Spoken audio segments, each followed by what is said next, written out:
Let's look at some examples of different ways of finding domains and ranges. Okay, so the first few things we're going to look at are functions. The domain is the values of x that are allowed. That's the way I think about it. The values of x that you are allowed to put into the function.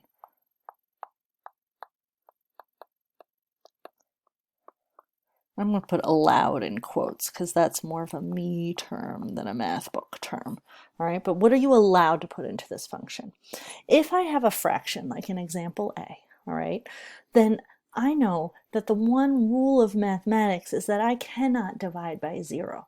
So anything that makes this denominator equal 0 is bad. I am not allowed to include it in my domain. So what I'm going to do is I'm going to say, well, what value of x makes this equal 0? I'm going to say 5 minus 2x equals 0. If you do the math out, you get negative 5 divided by negative 2, you get 5 halves.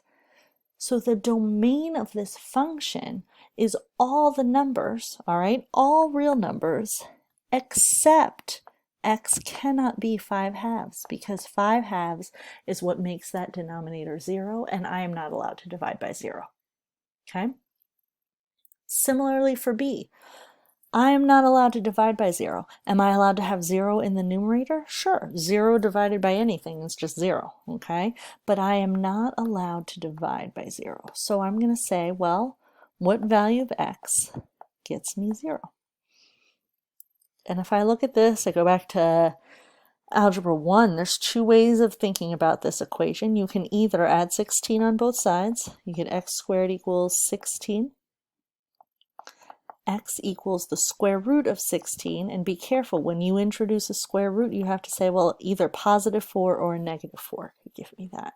So there are two values of x that are not allowed to happen right here. It's positive 4 and negative 4.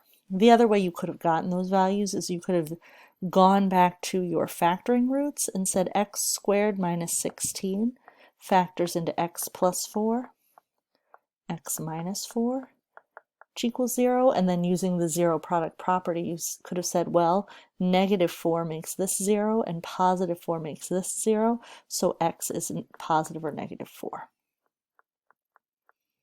All right? Either way, you get the same answer, and you get that your domain for this function, all right, for g of x, the domain is all real numbers except x cannot be positive or negative 4.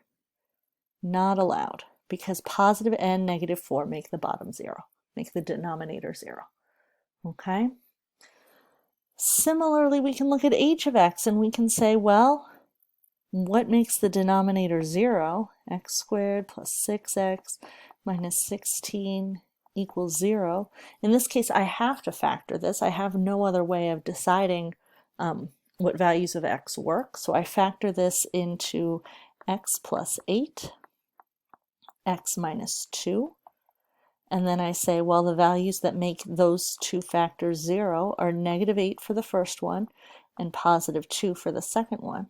So the domain for h of x are all the numbers. I can put any number in that I want, so all real numbers, except x is not allowed to be negative 8 or 2. These are my three domains, this one, and this one.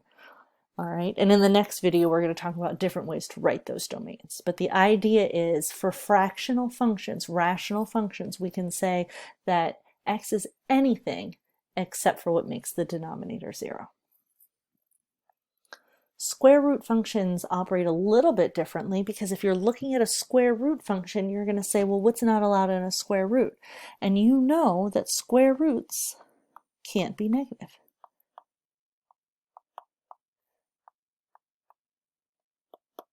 And in function world, we're going to be operating mostly in the real numbers. So if we're talking about your real domain, then we can't take the square root of a negative number and have our answer be in the real number system.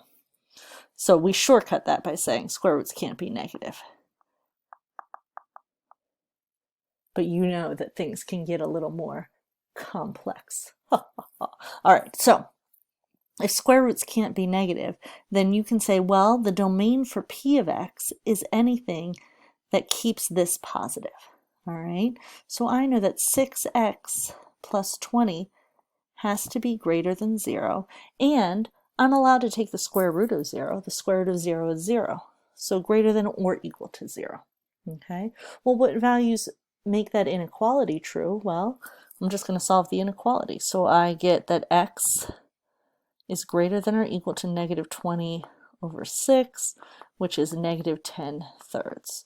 So the domain of p of x, all right, the domain is all values of x that are greater than or equal to negative 10 thirds. Those are the values of x that will keep the square root positive. Okay, and just remembering that inequalities can be a little tricky. Let's look at the second one here and say that, well, if I want this to be positive, then I want 8 minus 4x to be greater than or equal to 0. It's allowed to equal 0. I'm going to subtract 8 and divide by negative 4.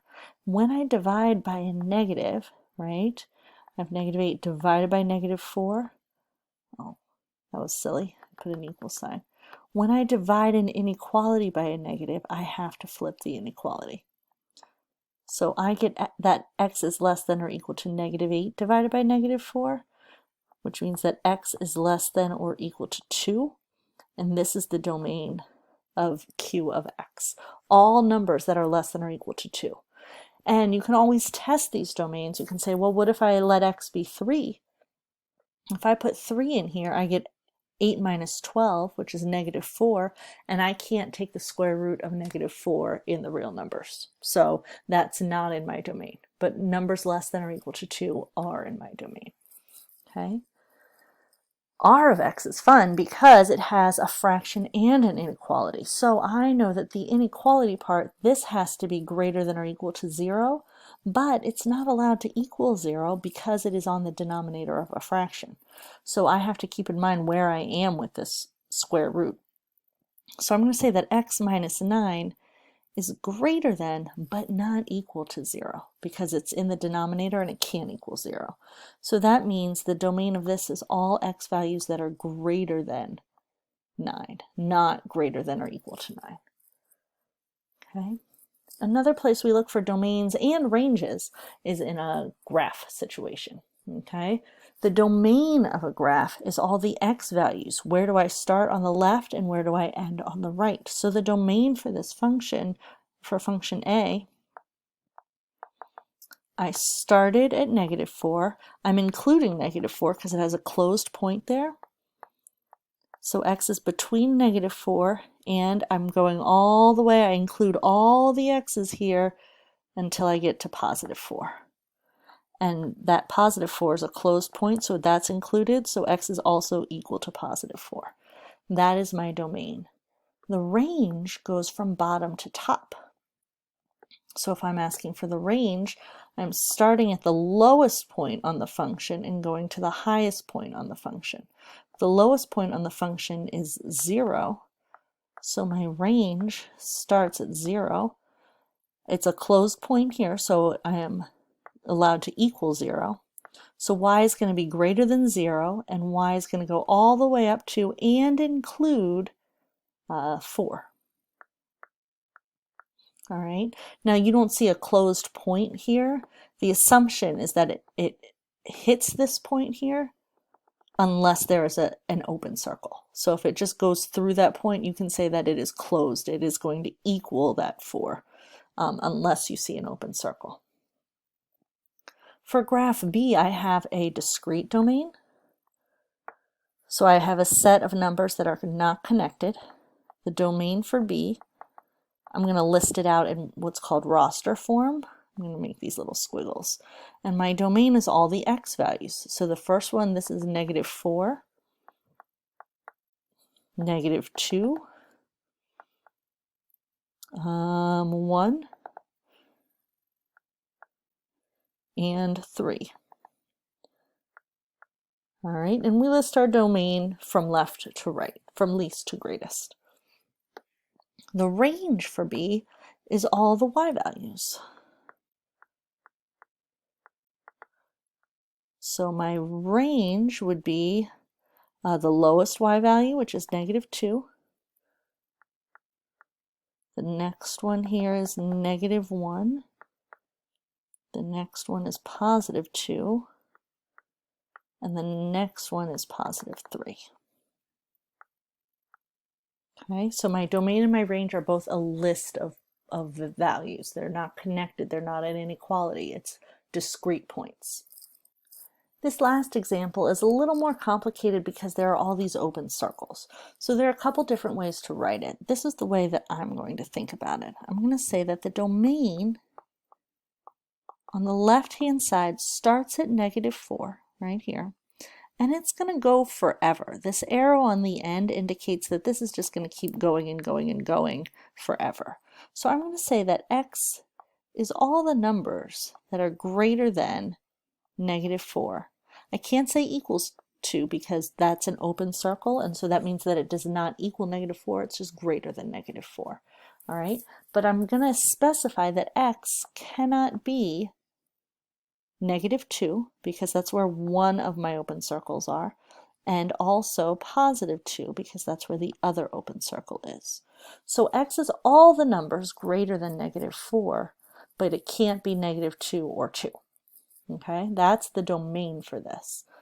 The range, we're going to do similarly, all right, but we're going to go from bottom to top. Now note on the bottom, this arrow means that it's going to keep going down and down. So if you just look at the picture, it looks like this is the lowest point, but the lowest point is actually -infinity. It goes forever down, all right? The highest point is right here at 1. That's the highest that this function goes. And while these two circles exist, all right, so it can't be 1 at this point and it can't be 1 at this point. It can be 1 at all the points in between. So convince yourself that this function does hit 1, just not at the open circle locations. Okay, so the range of this function is all the y values that are less than or equal to 1.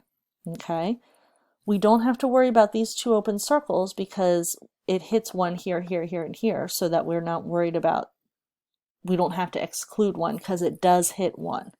Similarly, as this line keeps going down and down and down, it is going to hit -4 on this side. Okay, so this open circle doesn't bother us so much because it's going to hit it eventually. So the range of this function is actually just all the numbers that are less than or equal to 1.